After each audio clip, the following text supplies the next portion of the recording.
Hello everyone, Tim Frisch here.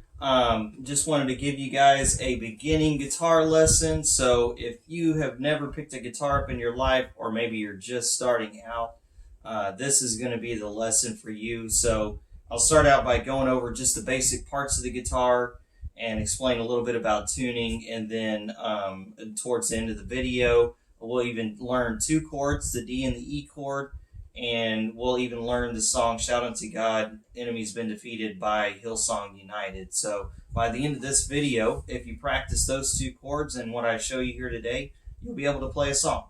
So let's get right into it. Headstock is going to be your first part, which is right here, this wooden piece, and that's where your tuning pegs and your tuning keys are attached to that, okay? Tuning pegs are what your strings are attached to at the front end here. The tuning key, which is the one that's right behind that, is going to be what turns and tightens and loosens that particular string so you can tune it that way. String is going to travel towards the neck of the guitar, but first it's going to go over the nut right here.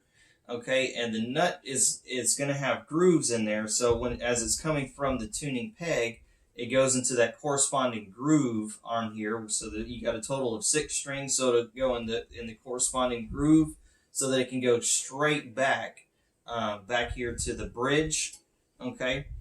And the bridge, that'll be on acoustics and electrics both. The bridge is just where your strings are attached to on the back end right here. So it's attached here at the peg and the bridge, and that will allow you to turn your tuning key right here and tighten or loosen that string to get it on pitch, okay? So that's the job of the nut, is just to keep it in straight line so it can go to the correct area on your bridge, which also has those grooves on it as well. Next part that I talked about a second ago is going to be your neck, this area right here. That's going to be your neck. The fretboard goes all the way to the sound hole here, which, you can see the part that has these vertical lines. That's going to be called your fretboard. That goes all the way to here. But the neck stops at the body of the guitar, which is this big area right here. That's the body. So the frets are these vertical metal pieces that are right here, okay? That's going to be your frets.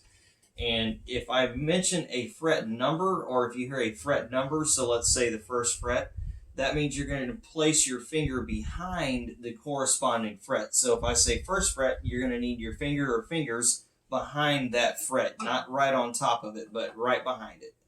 Okay, so that's first fret. If I said second fret, it would be right behind the second one. Third fret would move up here, fourth fret, fifth fret, and so on. Okay, so that's just a little thing there. Also on the neck of the guitar, you have these dots right here. Some of them actually have 2 dots on the same fret, and that's going to be periodically down the neck, as well as there's also a dot right here on the top of the neck. So that basically is just there as like just a road map of your neck. So that'll help you know which fret you're on. Every guitar is a little different. Well, I shouldn't say every guitar. Every guitar manufacturer is a little different on exactly where they place those dots on your neck, so you'll just need to learn your guitar. Some of them have a little printed logo there instead of dots, or just a solid bar, but the idea is the same. It's just to show you where you're at. And then when you get up here to the 12th fret, you're going to have double dots right here as well, and same thing up top. It's going to have double dots, and that just means that it's the octave of the open string. So in this case, your top string is the low E string. Okay, if I hit it here, just open, that means that's the low E. And then if I put it right here, my finger on the 12th fret up here where those double dots are, that's the octave. So it's the same note, just a higher version of it, okay? But we'll get it. The octaves is for another day. So there's that. As I mentioned, this is the body of the guitar right here, which the sound hole is located on the body, and that's exclusive to acoustic guitars. Electric guitars are going to have metal vertical bars right here. Those are called pickups, and that's how the sound is transmitted through your guitar cable to your guitar amp, okay? But acoustics have this sound hole right here, and that just allows the sound to go into the body of the guitar and get that nice resonance sound that you're looking for. Just resonates in there and sounds good. So the other part here is going to be your pick guard. So that just so when if your pick does hit the body of the guitar, it stops it from scratching up the finish on your guitar. On the back end here, you got your strap bolt. Okay. Now mine also, because it's an acoustic electric, has a hole in the middle of that bolt, which is where my cord would plug into, and then I can plug this into an amp or a sound system as well. Some guitars have a strap bolt right here as well. Mine does not. So if it does, you would attach your strap right here. Like I said, mine does not. So I've actually used a piece of string and attached it up here behind the headstock. But if you do that method, we'll make sure your string is behind your string going to your strap is behind your guitar strings. So it'd go underneath those instead of over top, because that could cause sound issues later on. As I mentioned, this mine's an acoustic electric, so and yours may have this as well. I have a built-in tuner right here on the electronics board. Okay, that's going to be this black square right here. So having a tuner and tuning your guitar regularly is a necessity for sure. So some guitars have it built in, like this one does, and that's great if it does. That way you don't have to carry around a separate tuner. If not, they make some that clip on the headstock and it feels the vibrations. You can download an app on your phone, so it actually hears the note that you play, and it can tell you if you need to go up or down with it. Some of them you plug your guitar into, etc. But make sure you pick up a tuner for sure. You're going to need that. So that's the basic anatomy of the guitar. I'll go ahead and get into the chords next. But I would also like to mention, when you're playing chords, make sure that you're using the tip of your finger, and that your finger is curved and not flat like this, or barely curved. You want to make sure that your finger is curved and you're using the tip of that finger on the corresponding string.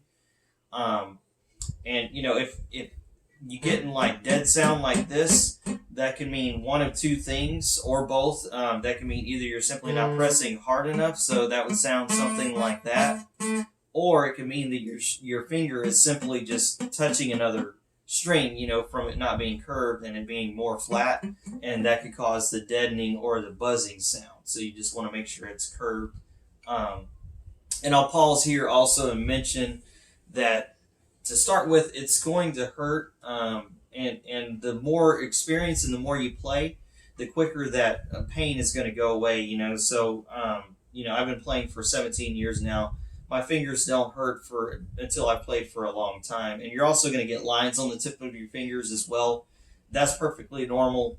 The lines, getting lines from playing is normal, and it's going to happen no matter how long you play.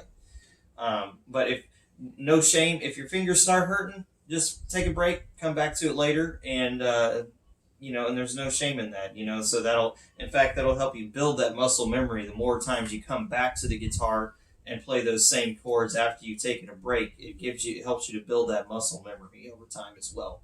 So that's also a plus. So the first chord is going to be the D chord, okay, and that one you want to put your first finger on the second fret here, behind the second fret. It's called on the fret, but that means behind it. Like I mentioned earlier, you want to place it on the third or G string on the second fret. Middle finger is going to need to go on your first string, which is the high E string right here on the bottom. Okay, and then on the second fret as well. And then your ring finger is going to go on the second string, which is the B string, and that's going to go on your third fret, okay? And so that's what your D chord formation would look like, and only strum the bottom four strings. So starting from the fourth or D string, just strum downward, okay? So that's what that chord should sound like. Again, if you're getting deadening sound or maybe some buzz in there like that, then you're more than likely either simply not pressing hard enough or possibly touching other strings with your fingers. So make sure they're curved and you're pressing down with those tips there. And just a little tip here, what I do is I lay my thumb on, when I'm playing the D chord, I lay my thumb on the top two strings on that E and A string. That way it just kind of deadens those out in case I accidentally touch them while I'm trying to strum the D chord. So that's what it would sound like with those deadened strings in there. But you definitely want to shoot for just strumming those bottom 4 strings if you can help it, and eventually get where you don't have to use this. But like I said, I use it anyway just out of habit. So just a little tip there for you. Second chord we'll learn is going to be the E chord. So you want to pick up your middle and ring fingers and leave your first finger down, but just slide it over behind that first fret. So still on that 3rd G string, but on that first fret, okay?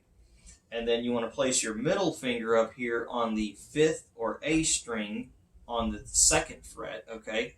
And below that, go ahead and place your ring finger on that same 2nd fret, but on that 4th D string, okay? Good news for this one is you strum all 6 strings, so you just want to make sure that your thumb is not deadening that top string there. So you strum all 6 strings for that one, and that's what that chord should sound like, okay? So the strumming pattern that we'll use for this version of The Enemy's Been Defeated is just simply strumming with downstrokes like this.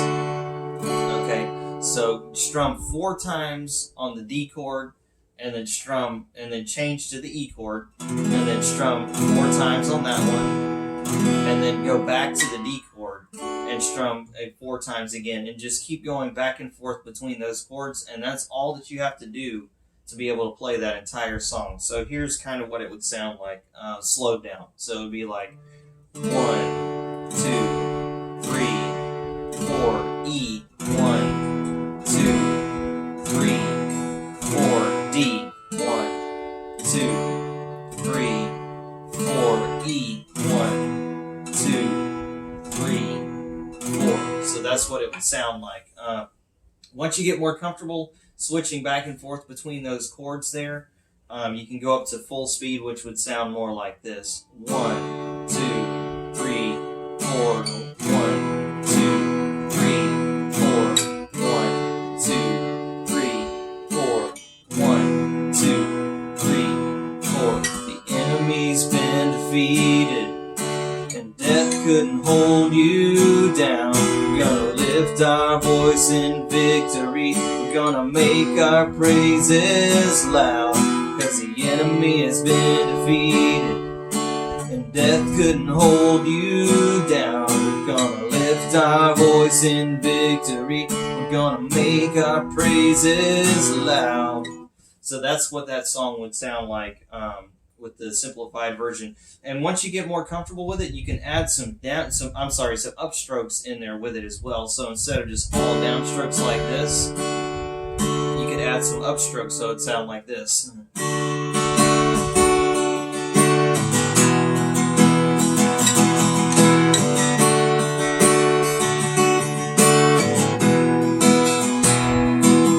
Because the enemy has been defeated, death couldn't hold you down. We're gonna lift our voice in victory. We're gonna make our praises loud. So that's what that song would sound like, full tempo, and with your down up stroke pattern in there as well. So that's what that song would sound like. But if you have any questions, any comments, just leave them in the comments down below, and just let me know what you guys think. So thank you very much for watching, and have a great day.